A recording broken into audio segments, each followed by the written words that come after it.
Oh boy, here we go. Okay. If you missed our live last week or have not heard, Pablo and I had been sick with COVID. This was our first time being sick as a married couple, and for sicker or for poorer part of our vows are clearly more challenging for him than they are for me. That is, I am a nightmare when I'm sick. Part of my nightmarish tendencies have to do with the fact that I cannot get comfortable enough to just sit.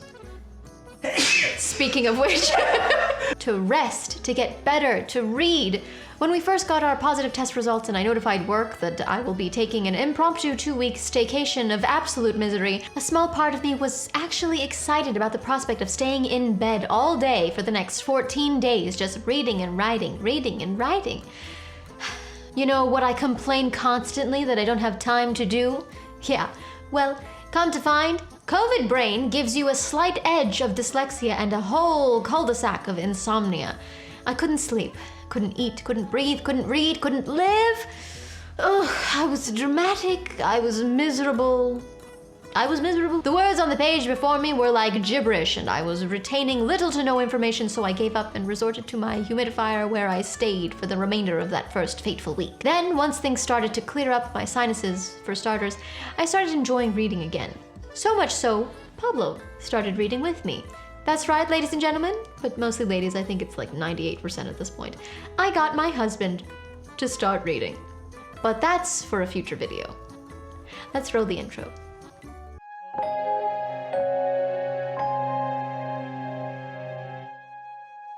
Okay, let's see if I can get through this without breaking out into a coughing fit. That one was fake. Today we're discussing our May wrap-up and June TBR because, gosh, it's been another month. Come and gone. Time terrifies me and it's not even real. Did you know your head goes through time differently than your feet? Because of relativity? It makes sense, but it doesn't. But it makes sense. Because your feet move faster? Is that the idea? Yeah, I think so. Oh wait, okay, before I get started, I did have a little project I wanted to share with you all, dear viewers. I have begun production for a merch shop because I was that bored and couldn't sleep. What will we be selling? Well, I'm hoping to sell reading journals and other reading related things, but as for now... Broken mug. Mugs! Novelty reading mugs, such as this one, or this one, or this one. Pablo's favorite one, this one, which reads, I read past my bedtime, which also comes in a blanket and a pillow to match. You can get the whole set as well as all of the mugs I've made on Etsy right now, if you'd like. Link below. Or wait for our own store to be open where the prices will most likely be less than they are on Etsy. Please comment down below what kind of merch you would like to see or if these reading mugs are something you would purchase. This one says one more chapter. I think they're really cute. I like them. There are a lot more that I've designed. They're up there. This was simply a project I needed to keep my hands and mind busy while unable to breathe. Also, if you do actually purchase one off Etsy, first of all, thank you so much. That is so nice. Second, take a selfie. Tag me on Instagram. I'd love to see you all reading your books and drinking your tea. We also have hats, and on the back they say Neverland. And on the front, it's our little... Is this our logo? It's not the Neverland Book Club logo, but it's our like production team logo. This will most likely only be exclusively on our merch shop, not on Etsy, so. I look cute. Yeah, I look sporty. Wanna go for a run? Don't look at me. I don't run. I run from my problems. All right, let's start off with some titles I didn't enjoy. First, we have Normal People by Sally Rooney. The disrespect is what did it for me. I finished this in less than a day, and I couldn't put it down fast enough. Getting through this was more so a task of pure will rather than actually wanting to know the story. This is a coming-of-age story between a young man and a young woman, and all I read was low self-esteem and how to talk to your mother if you'd like to get smacked, because I could never. No. I found this entire story quite pointless. I'm sorry to those who thought this was a great story, but I didn't. Honestly couldn't get past the wet paper towel personalities of the two main characters. The dialogue in particular made me feel like I was reading a conversation between two iPhones just using predictive text. Yeah, all right, cool, yeah, great, no, thanks. Like, come on! Normal people, more like boring people. I was bored and annoyed. I've heard such good things about Sally Rooney that I don't want to give up here, but to be honest, not a good introduction. And the ending? Look, I get romance, okay? I know romance. I understand romance.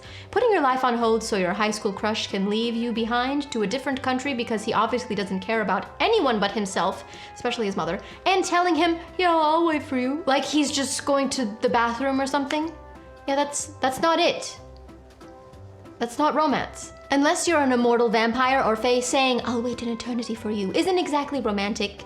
It's pathetic. Also, I don't care how old you are or where you're from. If you have a mother, be nice to her. You can read this if you want, but honestly, I don't recommend it. 1 star. I'm sorry, I know it's really popular, I just didn't like it. Anyway, I was angry for the majority of May, and these books did not help. You wanna know which one really didn't put me in a good mood? What Lies Beyond the Veil? You know, I wanted to know what lies? Was laying? Is laying behind said veil, but I never found out.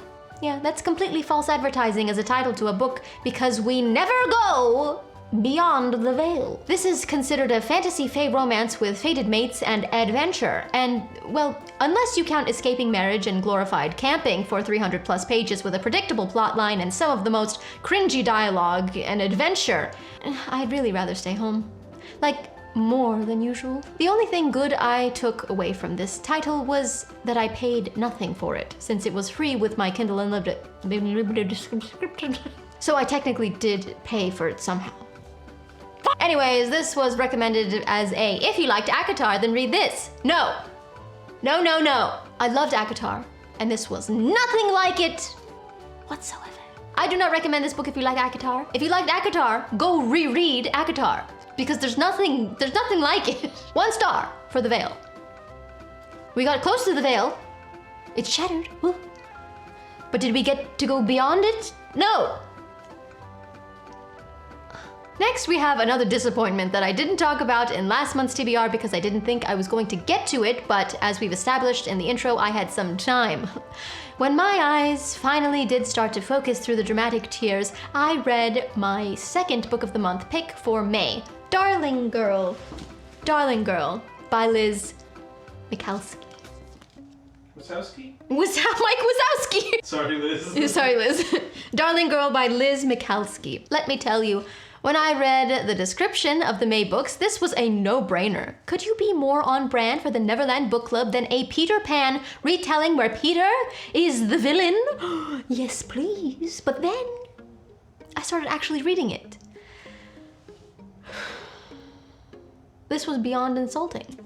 This was barely a story. This was reaching for a plausible plot where Peter is a sadistic, evil, narcissistic, baby-eating sexual predator. Why? But why? Like, really, for what reason? Why would you do that? Yes, when you research a bit into the life of Sir James Matthew Barrie, things can get a little conspiracy theory when it comes to the story of the boy who refused to grow up. But why take it all the way over there? Liz? Huh? Where are you going? Mike Wazowski. Never mind, Liz, I'm not sorry. I recommend this book to those who want to read it, but honestly, you don't have to.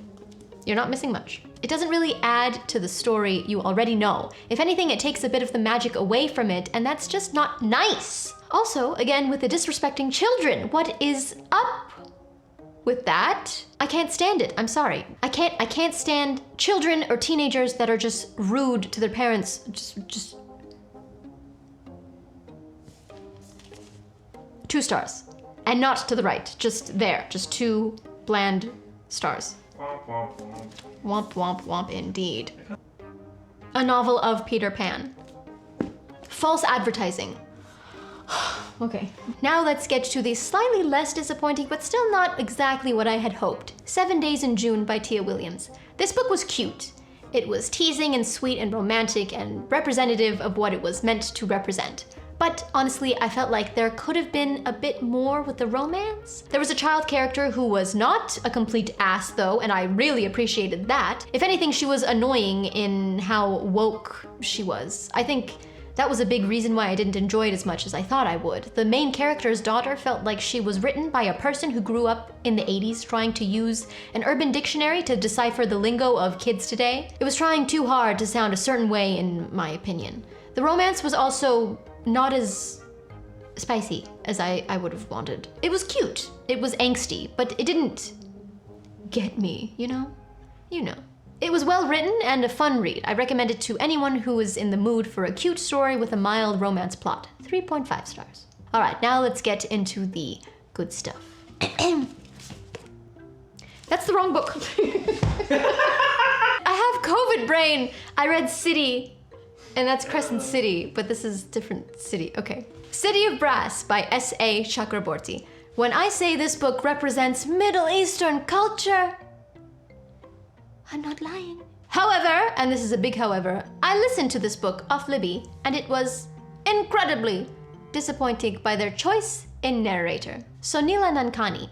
Girl, Habibti, I expected you to have your pronunciations on point, and you did not deliver. I would like to propose to Chakraborty that we re-record these books with myself as the narrator. Not only will I not completely butcher the names of ancient cities, but I can also say common Arabic phrases without it sounding painful.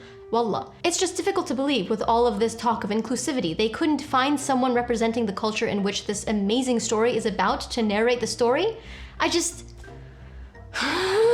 Because the story is so good. Adventure, politics, fighting, magic, food.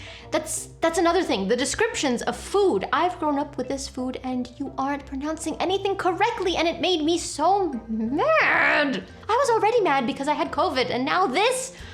I recommend this book to all fantasy readers who want a bit of culture because this does well to represent. But 3.7 stars. It would have been 4. I blame the narrator. All right, next we have a contemporary romance that trumps all previous contemporary romances I've ever read, and again with accurate representation. The Kiss Quotient by Helen Huang. Helen Huang. A high-functioning, career-driven woman with social anxiety drives a Tesla, has an extensive nightmare routine. I have COVID brain. Wait, that's what it said. No, it says nighttime routine. Has an extensive nighttime routine and is autistic, wishes to find love by seeking the services and expertise of a male escort. I too drive a Tesla. We have things in common, this MC and I met Pablo in high school. So it's not our choice of dating pool. This book made me feel all sorts of things. We have one of the most well-represented scenarios of complete consent I've ever read. Loving someone with autism can be difficult at times. One's thought process is not always self-explanatory. It's not always rational. It may not make sense to most people, and social cues are a bit more difficult to pick up on. But the way this was written, I feel personally as though it honored a raw relationship between two consenting adults in an unconventional and interesting way that transcends labels of neurodivergence. It was sweet, it was real, it was hot, and above all, it was good. It was not cookie cutter or predictable, even though it did have some of our favorite rom-com tropes of miscommunication, third act fallout, and over-possessive vibes, which are welcomed sometimes. Not only did the story represent for those on the spectrum, it also had some Asian heritage representation as well. The main male character is Vietnamese, and his family dynamic and home life are thoroughly explored and represented here in a way I thought was very respectful. I personally loved his grandmother. She was one of my favorite characters, like ever written. She was so sweet. I recommend this to all my romance readers, as well as anyone who is on the spectrum or loves someone who is on the spectrum. It helps to know you're not alone in the way you process the world around you and to better understand someone who maybe doesn't learn the same way you do. The smut is also just immaculate. It's very good. It's a good amount of spice. It's like not too much, it's not too little. It's good. Tastes good. Dirty talk in most contemporary romance novels is cringy, but this one, I didn't mind one line. 5 stars. Yep, 5. Wouldn't change a thing. Good job, Miss Huang. Huang. All right, now it's this one. All right, okay. And last but not least on this list is Crescent City, House of Earth and Blood, the first book in the Crescent City series by none other than Sarah J. Maas. Okay, so this behemoth of a novel I actually finished first before all of the other ones I've mentioned today. And while reading, I wasn't sure if I was truly enjoying the story and the characters, or if I just had my SJM glasses on. You see, the beginning of the novel is captivating, the characters are interesting, the world building is fluid, and the plot, or what you think the plot is going to be, is being laid out in a way that can be followed and enjoyed. But then, the middle kind of lags a bit. I honestly don't remember a lot of what happened in the middle of the book other than a ton of information dumping by way of investigative work. But then the last 30% of the book is like a never-ending drop of adrenaline after climbing higher and higher and higher, higher, for the first 80% of this roller coaster. I sped through the last bit of the book in one day and through the night. I could not put it down for anything.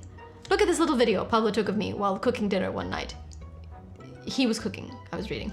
Yes, that is me on the floor, not helping because I was too engrossed in the build-up to the final battle of the book. It was so good, guys. Sarah J. Maas, you did it again. Your middle could use some work, but I was there again in that wonderful magical mind palace place where reality blends with the fantastical world and nothing and no one really exists, just the characters on the page and their preternatural abilities facilitating the unrealistic and outside of this world plot that is presented. Drugs. Maas's specific genre of drugs is just superior. Walter White, clear crystal superior. I recommend this to all of my Maas fantasy addicts, but I'm sure you've already read it by this point. I do only give this 4 stars because, oh boy, that middle could have been chopped. Okay, now whether it was a physical book, ebook, or audiobook, after getting past that first few days of COVID hell, I actually started enjoying my time off despite being bedridden. Turns out I love my bed enough to not be too bothered by the prospect of being chained to it for another week. However, these titles I'm about to share with you now, I will hopefully read in different places other than my bed. Again, please, no more, I can't breathe. Alright, on to June, TBR. The heat is setting in, and so is my disdain for all forms of discomfort and people. So, same as any other month, but now it's just hot and I'm even more annoyed at the physical presence of other human beings. Virtual presence is far superior. I love virtual company. Physical company? Pablo, he's all I can take. What were we talking about? Oh, right, books. Beautiful World. Where are you? Sally Rooney. Dear Sally, I'm giving you another chance. I dislike normal people so much I didn't think it was fair to just write you off with that one, so I'm diving back in. Please, don't disappoint me again. By the Goodreads description, it seems as though this one might be a bit more nuanced, more deep than normal people, and God, I hope I'm right because I'm tired of splashing in the kiddie pool. Next! The Last Thing He Told Me by Laura Dave. I haven't read a mystery thriller whodunit in the library with the candlestick novel in quite some time, and I am ready for the ride. A stepmom trying to work her way through the details of her newly missing husband and piece together his life before her part in it. Also, one of Book of the Month's past picks, and one I've seen peeking up here and there on social media, so I'm intrigued. Next, Mexican Gothic by Silvia Moreno Garcia. This is categorized as fictional horror, but from what I've heard on Book Talk, this is mostly vibes, and you know what? I'm here for it. Love me some good horror vibes. Just from the first sentence of the description on Goodreads, I am fully invested. After receiving a frantic letter from her newlywed cousin begging for someone to save her from a mysterious doom, Noemi Taboada heads to High Place, a distant house in the Mexican countryside. That sounds like an adventure to me. Next, Hamnet by Maggie O'Farrell. From my understanding, this story is the inspiration for Shakespeare's Hamlet, while still refraining